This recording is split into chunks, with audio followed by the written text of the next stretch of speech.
छोटे से गांव में दो दोस्त रहते थे, रिजवान और समीर।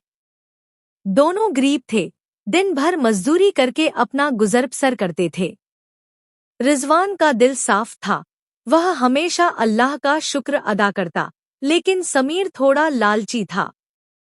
एक दिन दोनों को रास्ते में सोने की एक छोटी सी थैली मिल गई।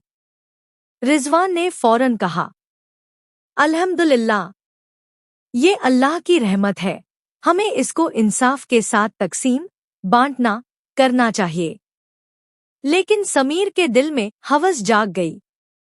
उसने सोचा, ये सोना तो मुझे अकेले ही मिलना चाहिए। अगर मैं रिजवान को धोखा दे दूं तो मैं अमीर बन जाऊंगा। जब दोनों घर की तरफ जा रहे थे, समीर ने चालाकी से कहा, रिजवान, तुम जरा पानी लेने जाओ, मैं थैली संभालता हूं। जब रिजवान गया, समीर ने आधा सोना मिट्टी में दबा दिया। मगर किस्मत को कुछ और ही मंजूर था।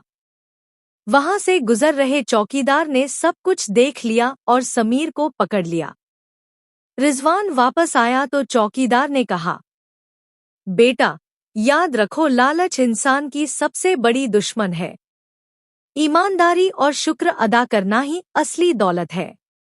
आखिर में रिजवान को सोने का हिस्सा ईमानदारी के सबब दिया गया और समीर को अपने धोखे की सजा मिली।